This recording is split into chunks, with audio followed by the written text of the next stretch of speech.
Good morning everyone. আমার আজকের বিষয় ক্যান্সার কেন হয়। আগের দিনে খুব সংক্ষেপে আমি ক্যান্সার কী সেটা বলার চেষ্টা করেছি। আজকে ক্যান্সার কেন হয় এই বস্তুটির উপরে, এই টপিকটির উপরে আমি যেটুকু জানি, যেটুকু বোঝাতে পারি চেষ্টা করব। সো প্রথম যে কথাটা বলেছিলাম সেটা হচ্ছে যে জিনের মিউটেশন বা ডিএনএর মিউটেশন, যেটা একটা ক্যান্সারের বড় কারণ। সেটা হচ্ছে কথাটা বুঝিয়েছিলাম আমি প্রিন্টিং মিস্টেকের উদাহরণ দিয়ে। এখন প্রশ্ন হচ্ছে যে জিনের মিউটেশন হলেই কি ক্যান্সার হয়, বা জিনের মিউটেশন হয় কিভাবে। তো এইটা তো আমি দুটো এতে বোঝাবো। একটা হচ্ছে জিন মিউটেশনের একটা বড় কারণ হচ্ছে বংশগতি। আমরা একটু খারাপ জিন নিয়ে জন্মই নিয়েছি। এই জন্য দেখা যায় যে সেই পরিবারে দাদু, বাবা, কাকা, কারুর না কারুর একজন রক্ত সম্পর্কিত লোকের কারুর ক্যান্সার হয়েছে।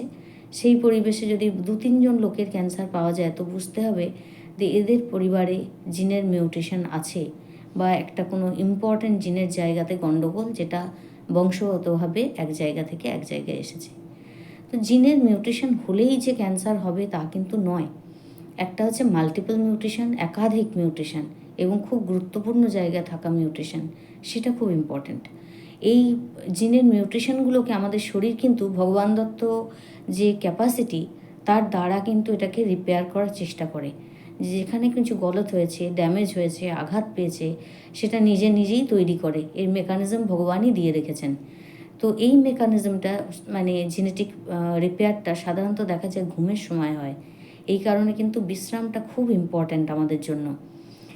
এবার আমরা আসবো যে বংশগতিতে একটা জিনিস জানলাম, আর কিভাবে আমাদের জিনের মিউটেশন হয়। আমাদের দীর্ঘ জীবনযাত্রার ফলে আমরা বিভিন্ন রকমের অনিয়মের শিকার হই। বিভিন্ন রকমের খাদ্য খাই, বিভিন্ন রকমের জিনিস আমাদের থাকে, যেগুলোর দ্বারা কিন্তু আমাদের জিন খারাপ হতে থাকে।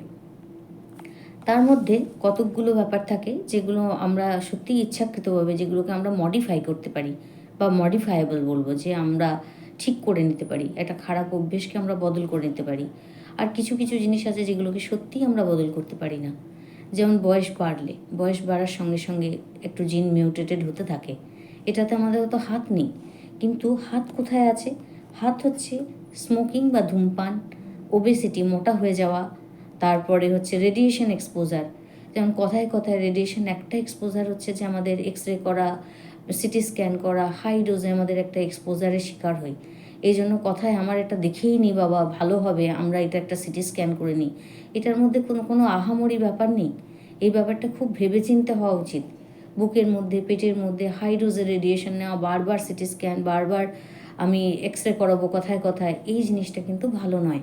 এখানে আমাদের রেডিয়েশন এক্সপোজার হচ্ছে। ভাইরাল ইনফেকশন, কিছু কিছু ভাইরাল ইনফেকশন দেখা গেছে ক্যান্সারের সাথে রিলেটেড। যেমন আমরা দেখছি সার্ভাইকাল ক্যান্সারের ক্ষেত্রে herpes virus, human papilloma virus, hepatitis B virus, এইসব বিভিন্ন রকমের ভাইরাল ইনফেকশন কিন্তু ক্যান্সার প্রবণতাকে বাড়িয়ে দেয়। আবার আমরা দেখছি যে রেডিয়েশন তো আমি বলেই দিলাম।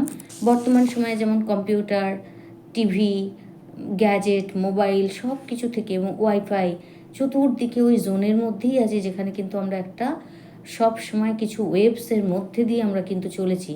সুতরাং আমি তো কিছু করিনি এইটা বললে হবে না। এটা কিন্তু আমরা হিউম্যান রেসের একটা কার্সের উপর দিয়ে চলেছি। সুতরাং আমার ব্যক্তিগত না হোক, আমি সমষ্টিগত অনিয়মের শিকার হচ্ছি, যেটা আমাকে মিউটেশন করে দিচ্ছে। তো এর পরেও যে আরও অনেক কিছু জায়গায় আমি আসবো, সেটার মধ্যে হচ্ছে বায়ু দূষণ, পলিউশন, প্লাস্টিক জ্বালানো, প্লাস্টিক বোতলে খাওয়া, প্লাস্টিককে গরমে রাখলে ছোট ছোট প্লাস্টিক পার্টিকেল আমার খাদ্যের মধ্যে, পানীয়র মধ্যে দিয়ে আমার শরীরে প্রবেশ করা, এগুলোও কিন্তু ভালো জিনিস নয়। ইনডোর বা আউটডোর যে ধরনের পলিউশন হোক না কেন, ইনডোর পলিউশন, ধূপকাঠি, ধোঁয়া, এবং অপরিমিতভাবে যেখানে সেখানে আগুন জ্বালিয়ে গরম তৈরি করা বা গ্যাস তৈরি করা, সেগুলো কিন্তু আমার একটা পলিউশন। এবং তরকারি রান্নার সময় তড়কা লাগানো, ছোঁক দেওয়া, অত্যন্ত ধুলো, সেটাকে বার না করা, এগুলো কিন্তু ইনডোর পলিউশনে পড়ে। এবার খাবারের মধ্যে টোবাকো, মানে বা তামাক চিবানো, গুটখা ফর্মে হোক, অত্যন্ত সুপারি কিন্তু ভীষণ মানে গলা এবং গল ব্লাডারের ক্যান্সারে, ইসোফেজিয়াল ক্যান্সার বা আপার হেড নেক ক্যান্সারের সঙ্গে কিন্তু মুখগহ্বরের ক্যান্সারের সাথে ভীষণ রোল আছে।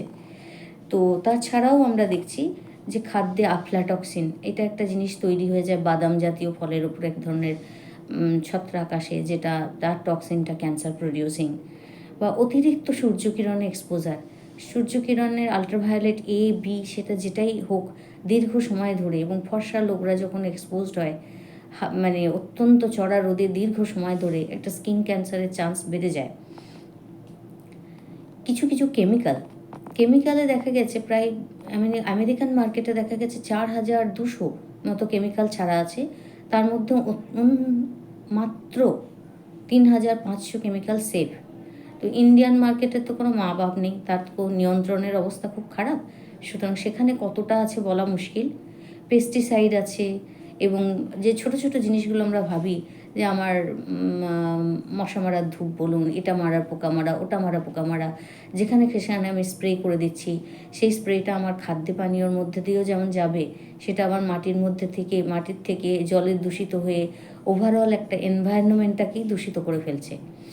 এই জিনিসগুলো ছাড়াও আমরা দেখছি benzene, formaldehyde, hair die, talcum powder, তারপর ওয়াটার ফ্লোরিডাইজেশনে যেগুলো ইউজ করা হয়, অ্যাসবেস্টাস, আর্সেনিক, ডিওডোরেন্ট স্প্রে করা, তারপরে আর্টিফিশিয়াল সুগার যে অ্যাসপার্টেম, এগুলো কিন্তু সমস্ত অত্যন্ত ক্ষতিকারক।